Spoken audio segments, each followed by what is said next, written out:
Okay, I think we've got a good number of people in the room now, in the virtual room now. So we'll make a start. Hello, everyone. Welcome to this Vitalis BGS survey webinar. My name is John Murray, the Software Product Manager at Vitalis, and I'll be chairing today's webinar. Now, before we get into introducing today's presenter and the webinar itself, I just want to go through a few general administration points. All microphones will be muted during the broadcast, but you can ask questions in the questions box, which you'll see probably to the right of your GoToWebinar screens. And what I'll do is I'll make sure we put as many of those questions to Bruce as we can at the end of the session.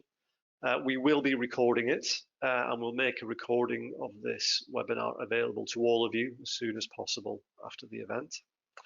And those are the main things. So I think it's probably time to get down to business. Our speaker today is Bruce Napier, 3D Visualisation Systems Lead at the British Geological Survey. Bruce specialises in developing innovative applications of spatial technology for geology, using geographic information systems, 3D geological modelling, and immersive 3D visualisation. Bruce's contributions to BGS have included developing GIS methodologies for linear route assessments and site reports, 3D modelling techniques involving multi-scalar model fusion, and the first national 3D geological model of Great Britain. Perhaps more significantly, for the purposes of what we're talking about this afternoon, Bruce was if not the main instigator as far as getting the wheels turning on GeoVisionary at Vitalis, and he's been working with us on the development of that product ever since. He leads development of the BGS virtual reality workflow, incorporating virtual field reconnaissance and the Sigma digital field data capture system. So I'll speak to you all again at the end of the webinar, but for now, over to Bruce. Okay, hi folks. Yeah, I said I'm Bruce. I'm the leader of 3D visualization systems development at BGS, and I think I'll just I'll turn my camera off for this presentation, and I'm going to spend probably the next 20 minutes or something talking to you about GeoVisionary and how it works for geoscientists and also for engagement with our stakeholders.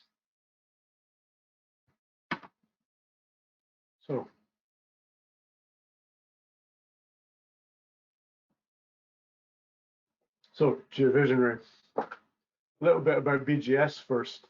I work for the British Geological Survey. I think we're the oldest geological survey in the world. We work all over the world, but slightly unusually for a geological survey, I guess we have to make 50% of our income from commercial enterprise, hence the partnership with Vitalis being a part of that. I'm just going to crack on and tell you, I work in BGS Digital, which is a new division in BGS, brought together to help further enable the digital transformation. But we work a lot on digital workflows, data pipelines. The key in my bit really is I'm heavily involved in working on some of the software that we either develop ourselves or with partners. The key one there is GeoVisionary, which is visualization software, BGS Sigma, which is our field and desktop mapping software, and Groundhog, which is BGS produced 3D modeling software. So today I'm going to just go through a few points. So first of all, what is GeoVisionary? Tell you about virtual field reconnaissance project and how does GeoVisionary help in all this. So where did GeoVisionary come from? It came from a few things put together, really. So in 2005, we got our first virtual reality room at the BGS, which was really quite successfully used in a whole load of different projects and uses. It came at the end of a program that ran from 2000 until end of 2004, called the Digital Geoscience Spatial Model Project. And what we wanted to do was transform the geological mapping and modeling process from being largely 2D and analog to be completely digital. And part of that was 3D modeling, and that's where my UK model came into it. So we were running our 3D room really quite successfully, lots of different uses, everything from school kids to filming for TV programs like Andrew Marr's Britain from Above, lots of news articles about earthquakes and things. And also really sort of politicians and the like as well. So there's Desmond Tutu enjoying a GeoVisionary demonstration at some point. But that's all fine and well. We're just showing people models that we've already done, and we wanted to come up with some practical uses for it. This is another one. This is teaching PhD students who are looking at a Greek island where they've all just come back from, and they're reviewing their field work. And that is key to what we did next. So virtual field reconnaissance, what's that? It means that geologists have always used a desk study before they go in the field. So they're trying to get all the data together and understand what they're going to find when you get there. But we wanted to be able to improve the efficiency of our field work by using virtual reality technology.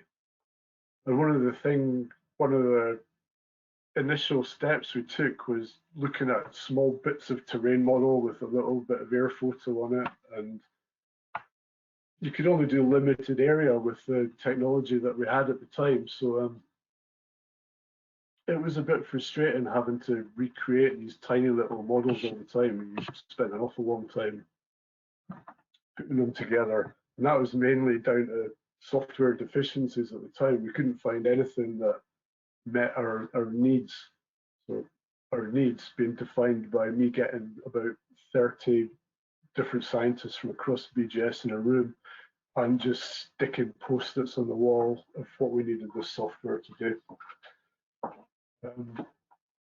Nothing off the shelf could do it, and actually a serendipitous meeting between me and the technical director of Vertalis ended up with us being able to start this R&D collaboration to try and make all of this much easier.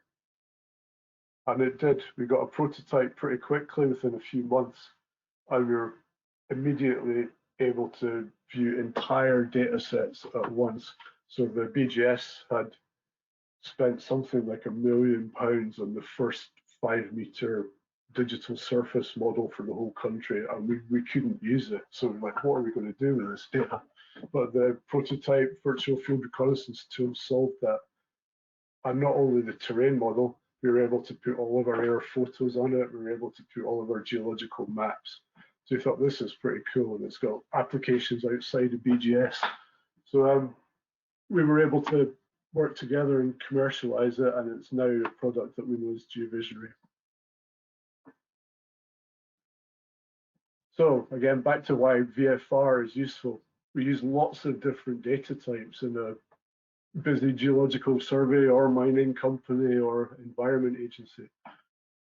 And there's disparate data sets. These are often only visible in one particular piece of software. So what we wanted to do is be able to bring all of these together and really get full value from the data, being able to visualize it in context of other data and with other specialists. So we can combine any resolution of elevation data, 3D geological models of the subsurface, GIS layers from mapping, and also because of Vertalis's background as an engineering visualization company, GeoVisionary can also bring in full resolution CAD models, which is really powerful when we're talking to engineers for city planning or tunnel planning, all that sort of stuff. It's really powerful combo. We can move seamlessly through any of these data sets. It's really, it is so smooth and fast. We can do time variance. You can see a picture there. There's laser scans from different times, looking at coastal erosion. There's a mapping toolkit, which enables geoscientists to analyze and interpret data. So I'm just going to try and share a a very short movie here, just showing a little bit of the geological mapping toolkit that we can use. Sorry, that took a little while to start up there. So this, I just recorded this just a couple of minutes before we started the webinar, just to give an impression of how GeoVisionary moves around and how you can fly it. This is a 2-meter terrain model of the whole of Great Britain with 50 centimeter air photos on it. It's more than a terabyte of air photos. But a little bit of the toolkit, I can take profiles to analyze the shape of the landscape, look for breaks in slope or whatever. And then I can really easily digitize on the landscape. So the point of this is that you don't need to be in the field to find your break in slope. You can see it so much better than you can in 2D or even shaded terrain models, and it's fast. So we've got all of our baseline data there available for anybody to use at any time. So that was a little bit of virtual field reconnaissance, and we really use that in almost every mapping or modeling project BGS does, no matter where in the world we go off and we use VFR to work out what's happening, or as much as we know about what's happening before we go. So the benefits of all this, logistically, there's a large cost reduction by prioritizing field visits. So we can look at an area, see what of the geology we understand, what we don't, and therefore where we need to go in the field to try and work it out. Early tests with VFR showed some of the UK mapping projects were saving 75% of their field budget by effectively targeting field work. Health and safety is a big thing, so there is a reduction in the risk to staff because they're in the field less. Contextually, we get much better results, really. What we found, we thought, okay, this is just going to help with the field work, but actually we're getting better confidence in our results than we could just by doing field work. So it's a really rich environment for doing this work. It helps culturally, it helps geologists, geophysicists, hydrogeologists talk to each other because they can bring their data into the visualization and talk to each other looking at the same scene.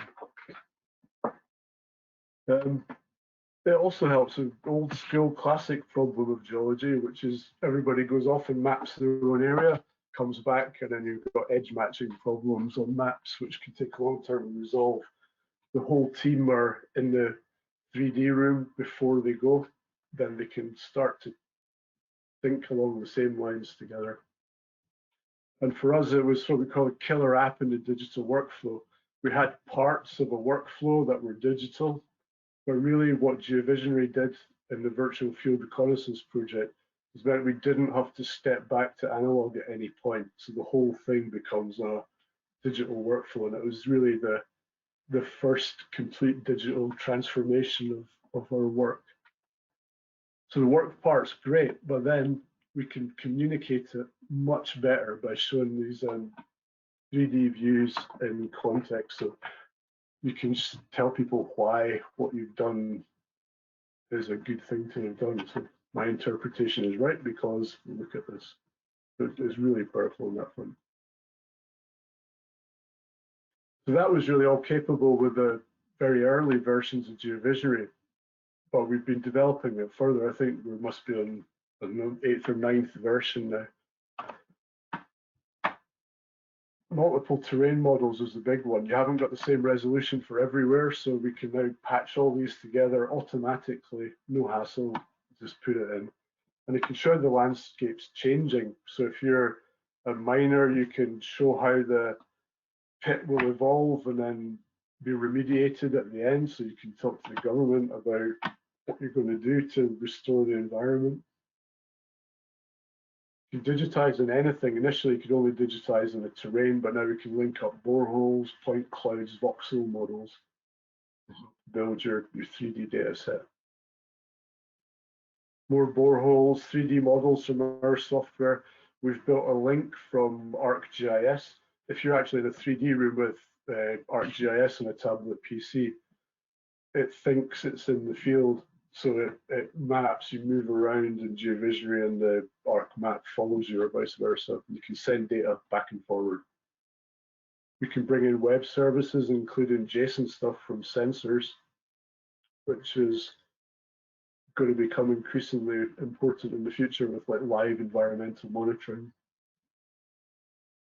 Point clouds have been increased to billions and billions of points.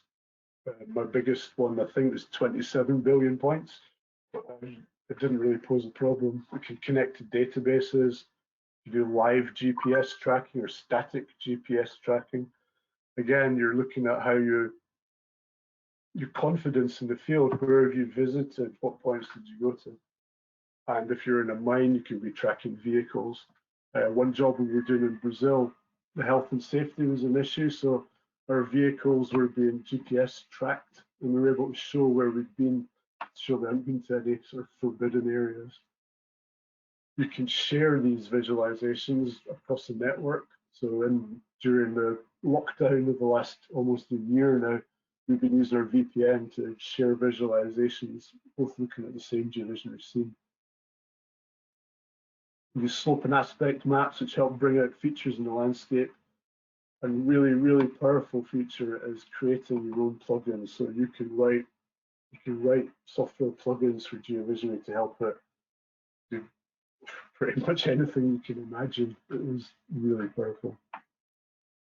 I've also mentioned the CAD already. So we've used it all around the world, and we've got customers all around the world.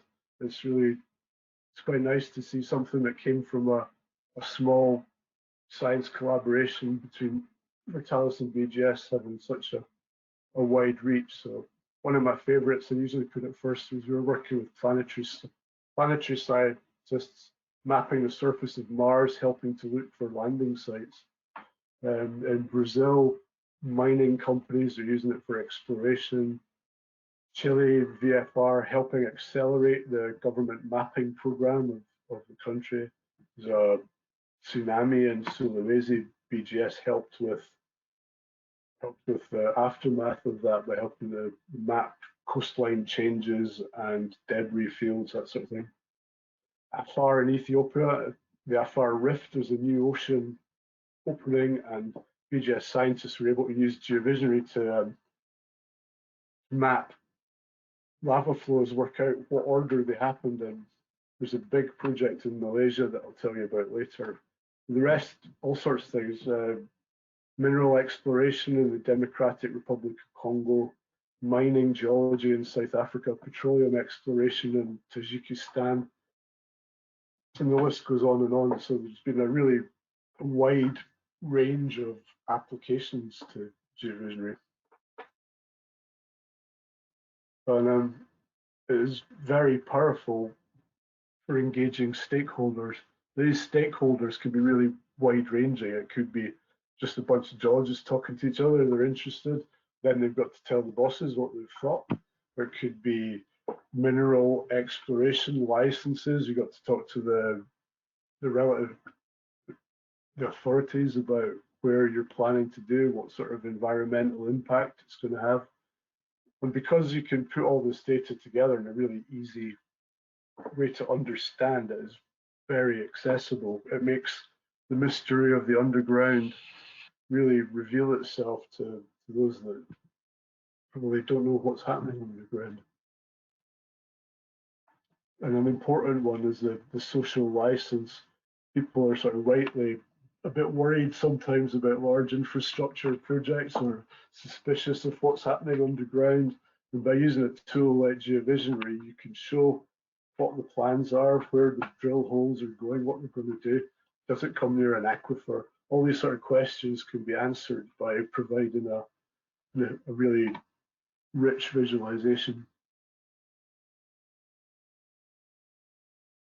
So I'm going to talk you through a few examples now. There are many, many, but I've probably got like half a dozen or 10 here. So the UK Geo Observatories is a very big government-funded project in the UK looking at subsurface energy. I'm just going to share another little movie here.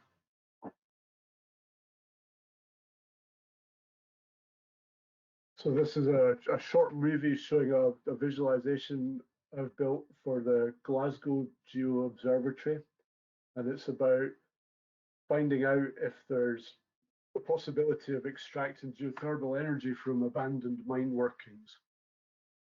So we have here, we've got a city model of Glasgow combined with a geological model showing the deposits under the ground, plus mapping, 3D mapping of all the abandoned mine workings.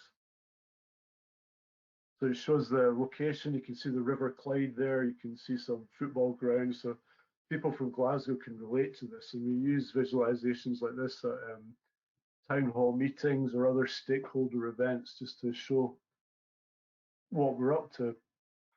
So here we can see some boreholes. We've got mine water monitoring. We've got environmental sensors. And as we go along, we're going to start collecting lots of live data from here. And GeoVisionary will allow us to bring live data into a scene. This is looking at could be porosity on a LAS file, a wireline log file for the borehole. So you can see how the boreholes are intersecting the ground layers. And this really is quite a unique way of being able to bring in all of these data sets into a single scene. And it's quite a small area for GeoVisionary, this one, but it's sort of fitted in directly in the area of interest. We're looking at another borehole here. This is a 200-meter deep borehole in Glasgow, where we've got all these core photography and things. So we've got ways of bringing images from the core photography or the core scanner into the scene as well. This is useful for the scientists as well as the sort of public communication, because they can do really accurate measuring, they can digitize, so we can improve our 3D models by collecting data from GeoVisionary.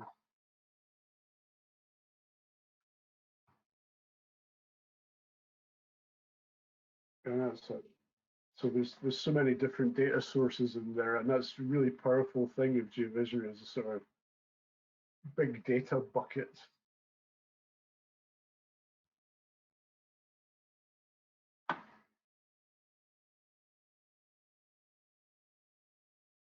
So back to presentation, that was one of the UK Geo Observatories. We've got two actually, two official ones, and there's a third in Cardiff, but this one's looking at Cheshire, and there's a big customized user interface around here. And what I did here when I was building it, this works on a Vive headset in this case, but you could put that headset on and you get a full virtual reality experience flying around. So the user can control, either press one button to fly through the whole narrated movie, or they can click on these buttons in VR to fly around and find out more information. So I've included videos, I've included PowerPoint presentations, all of this in the same scene. So it's a great way to allow people to explore the data on their own terms, which isn't usually, it's not usually possible. You usually need somebody to press the buttons for you and show you what's going on, but this is like giving control to the user. Another project, this is looking at, I think this is from the Farringdon Underground Station project. And here we were able to help, it wasn't just the visualization, but the 3D modeling, plus the visualization, plus the boreholes and the city model together. We were able to really effectively communicate with the engineers and planners here and saved millions in the unforeseen ground conditions, which can often happen in a tunneling project. You can imagine the underground in London's pretty busy, so there's a lot of things to think about, not just geological hazards, but other infrastructure. This is one of the first sensor-based projects we did for GeoVisionary. We worked with the French radioactive waste agency. This is an underground research laboratory of theirs near Bourg in France, northern France. And we've got more than 3,000 sensors in here, all linked to databases. So they're monitoring the ground conditions in the subsurface. This is the research laboratory. It's nearly 500 meters under the ground. But it's the first time they were able to pinpoint all their sensors accurately on the ground. And beyond the communication and outreach part, they were able to see, oh, we've got some of these sensors actually, there's mistakes in the coordinates, they're floating out in space. So visualizing your data is a great way to do a sort of check the veracity of it. Yeah, this is the coastal LiDAR monitoring. We've been visiting this site since about 2008, and we've got multiple laser scans. And what the coastal scientists can do is look at how the shape of the terrain, how it's changing over time. They can measure it, and this starts to help understand what's happening here. And this is really important to communicate to people. As you can see, there's people's livelihoods, there's trailer parks, there's farmland, there's buildings, all potentially falling into the sea, and we're trying to understand what's happening and communicate it. Mineral exploration, another one where you have to get licensed to buy in. So this helps to convince people that you know what's happening in the subsurface, what the resource is, and how you're going to get to it. This is another tunnel route study. So these are pretty big in the sort of engineering stakes. Just now we've got railway lines like HS2, but also major roadways. And we put all the data together in a GeoVisionary visualization, and it's really quite a good way to talk to engineers about the geological modeling and what we found out on the way. We can even bring in photographs from the field. So we wrote a little plugin that looks at the EXIF in the photographs of the location, and it puts it into GeoVisionary in the right place. So saying we've been in the field here, we can talk to the engineers about the ground conditions. Showing things like flints, so the number of flints in a chalk formation can really affect what sort of tunnel boring machine bits they need to use. And then geophysical profiles. This has come from a Tremino study. So you're putting lots of bits of information together, and then you've got a really compelling way to communicate your results to the customer. This is looking at airborne LiDAR in a flood study, working out, is this flood bund going to be high enough to prevent this area flooding, or do you want to prevent it flooding? You can see lots of paleo channels in there. This is using GeoVisionary's instant slope map analysis. You can really pick out paleo channels there. You can see how the river's been changing its course over time. Again, another mining issue. We've got GeoVisionary people in Brazil who have to do environmental studies and environmental analyses of the impact of mining. And GeoVisionary can be a great way to help to communicate that to the authorities who are going to license it or not license it.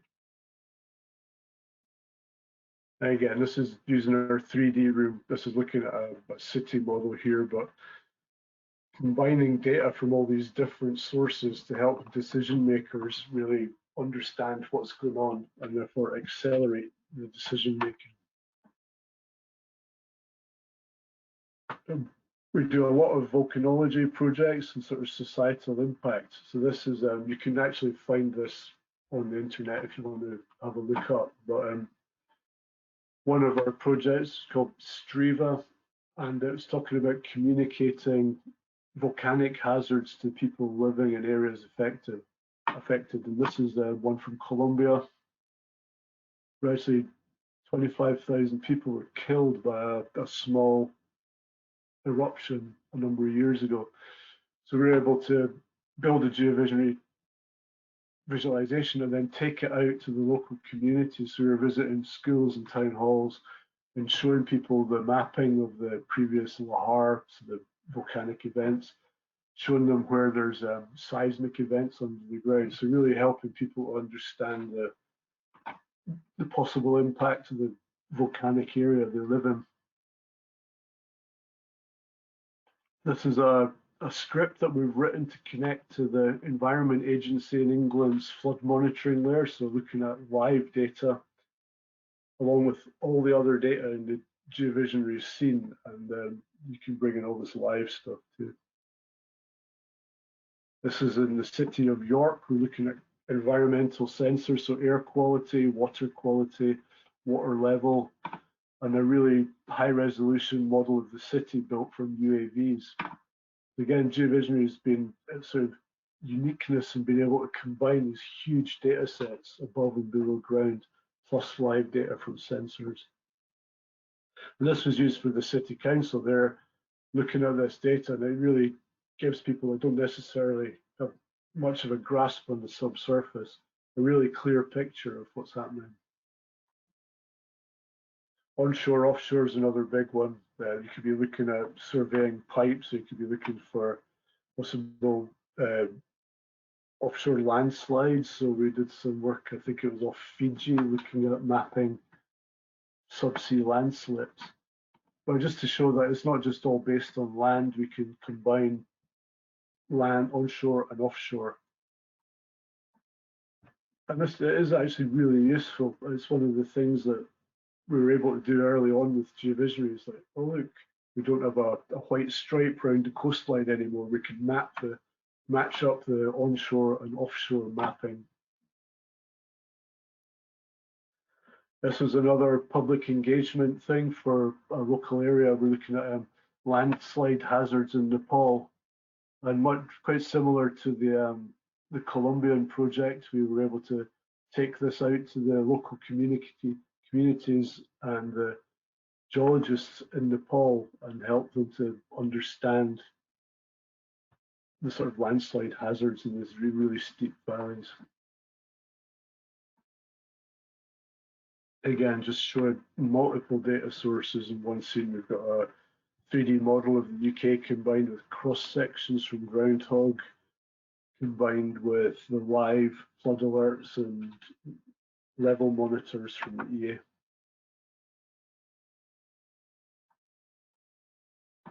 This is the Sulawesi tsunami response. So BGS got rapid response funding from the UK government to go and assist with the aftermath of the tsunami in Sulawesi.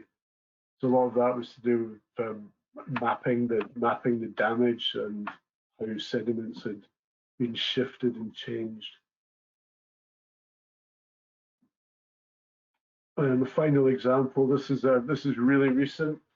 We were able to continue working on a project in Bolivia. So this is a remote sensor geologist working socially distanced with another in the 3D room, managing to continue a project which was mapping salt deposits or salars in Bolivia, looking for lithium. So it's sort of critical metal exploration being able to continue because we were able to use GeoVisionary to do the mapping, and there's actually a web conference going on there, so they're passing on the results to people in Bolivia and also in the UK satellite applications catapult. That's a little bit of a roundup of some examples of GeoVisionary use for helping with stakeholder engagement, but these are just a few, there's many. Just to round up the future, we're looking at a GeoVisionary in the cloud. We want to be able to have the full power of these visualizations passed on or accessible to as many people as possible. Vitalis have recently come out with a product called Reach, which allows the internet sharing and collaboration and engineering models. And we're very keen to progress that to the sort of power of GeoVisionary. And in my department, we're looking at new things to visualize. So there's a explosion in volume of data that's available these days, and we want to be able to interact with this data, working with data scientists to produce really powerful contextual visualizations from data that might otherwise be quite abstract. So that's the research part of my job for the next few years, is going to be involved in this stuff, and we're really looking forward to what we come out with.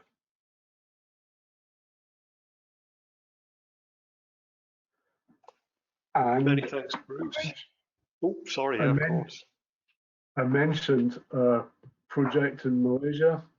This is one that really, really impressed me. The first time I went to visit this Uni 10 in Malaysia, I saw a project which really tickled my fancy. It's amazing. So they're looking at 30,000 transmission towers and geohazards in a really sort of challenging environment.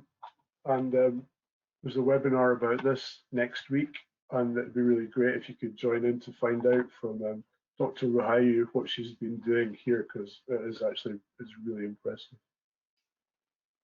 And that's it for me. Thank you. Thank you, Bruce. The audience have been keeping me busy while you were talking. Lots of questions coming in.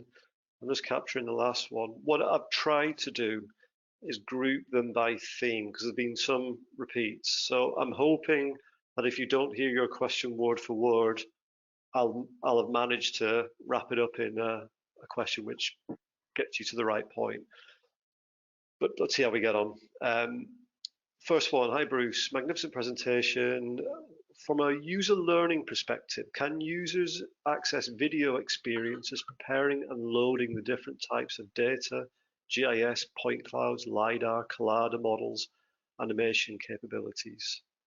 So I think the question is there any type of tutorials, video presentations available to help a user get up and running with GeoVisionary? Yes, there are. So I've got some unlisted YouTube videos. So if anybody wants to get in contact, I can share them. But yeah, there's something like 35 videos showing different little bits of GeoVisionary. We also offer a 2D training course, which we can deliver online or on premises. Okay. One question that came up in different ways a number of times, and I'm actually really keen to get your opinion on this, is that it seems that working with GeoVisionary has its advantages, but what extra advantage does working immersively or stereographically bring? Yeah, good question. It's really powerful. You can really see things using 3D, proper immersive visualization that you can't, or you struggle to see even in a 3D scene on a 2D laptop. So if you're looking on your laptop and it's not 3D, it's great, but you've got to keep moving around to get the 3D perspective. What VR does for you is that you get the full depth perspective of what you're looking at, and yeah, it really helps when you're trying to analyze landscape or look at a big point cloud, trying to find trends in data. Yeah, I mean, we're stereo vision beings as humans, and seeing stuff in stereo really helps you understand it. Right. So for you, it's not just a gimmick. It really helps get the right message across, draw out the right insights. Yeah. Okay. Does it take? And this is, I think this is again, I've got this in various forms, but does it require a long learning curve to be able to import data sets and then work productively with them?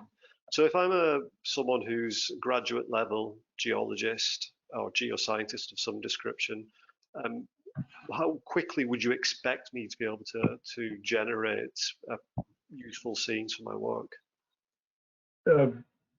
Really quickly. I think if you've got any idea about GIS software or 3D modeling software, then you'll pick it up really quickly. We realize that not all the geologists use GeoVisionary all the time, so sometimes you're just dipping in and out once in a while.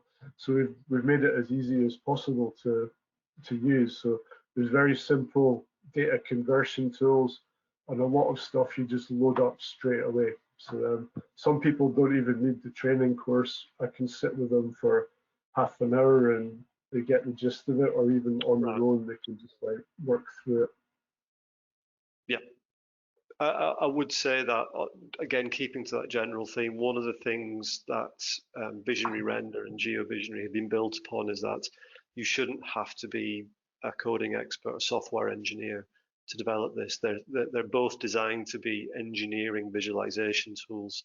So that means that things evolve, things change, and you as the consumer and user of it should be able to do that in a way that makes sense to you, given your professional background. This one, I think it's only right I ask you, is what's the difference between GeoVisionary and what I can get from other 3D tools available in things like ArcGIS? Okay, if you're talking about ArcGIS, the first one is full VR. It makes a big difference. But beyond that, GeoVisionary is quite complementary to ArcGIS, but its 3D tools, its 3D visualization is much more powerful. So it's far smoother, bigger data sets with less decimation, or no decimation actually. So it's got a much more powerful visualization engine than most of the other 3D stuff around. So for instance, if I was using GoCAD, which is a 3D modeling software, I wouldn't be able to load in my terrain model and my air photos and the city model. If I was using ArcGIS, I probably wouldn't be able to load in seismic reflection data or boreholes directly from the database and stuff like that. So GeoVisionary has really been designed to be used by geoscientists and the data that they want to use. So that it's less compromised than other software. Right. Right, so less thought has to go into how can you chop bits off, get it in a place where it's ready to be used in the other tool. With GeoVisionary, you can just bring it in and furthermore layer other information on top of it. Yeah. I'm conscious of time. I might have to make this the last one, and then that I put to you, Bruce. Then I'll have to rattle through a few others which we'll address offline. It says, hi Bruce, could you tell us more about GeoVisionary remote collaboration resources and how they can address the COVID-19 situation and post-pandemic? And a lot of people will keep on working from home. Yeah, so we've all been working from home since end of March last year. Luckily, our organisation's been able to provide us with decent VPN access. And using that, since we're on the same network, we can actually share GeoVisionary visualizations. Most of the data that we're using day to day is on servers at work, and we can look at the same data at the same time on different computers. So again, it's helped with various projects through this sort of awful time when we've not been able to go to the office. Okay, thank you. All right, I just want to quickly rattle through another few points before we go. I'm sorry I wasn't able to get through to everyone's questions, but what we'll do is we'll make sure we get back in touch with an answer to them. So there's questions about, is it free to download? Can you post the link? I'm afraid it's not free to purchase, but what we can do is get in touch and figure out what's the best way of getting your hands on it to have a look. We've had a question about working with postgrad students, MSc projects. Maybe that's something for me, you, and Bruce to think about, to talk about if there's something BGS do, some way we can support a graduate program or a postgraduate research program. Some questions on hardware requirements.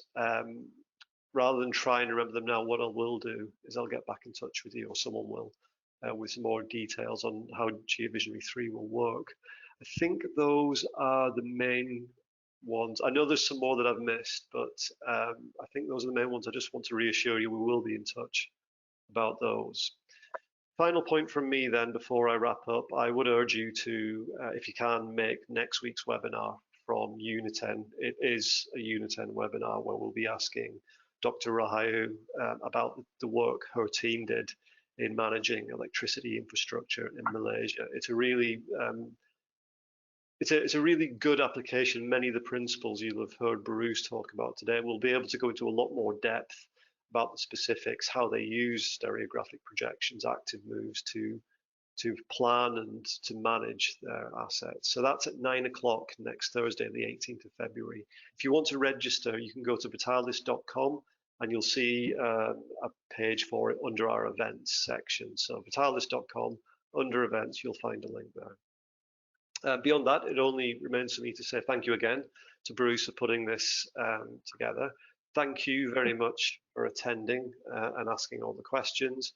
I very much hope we'll get to speak to you all in the near future about GeoVisionary, how it can fit in. Do get in touch if anything occurs to you after the webinar that you didn't get the chance to ask.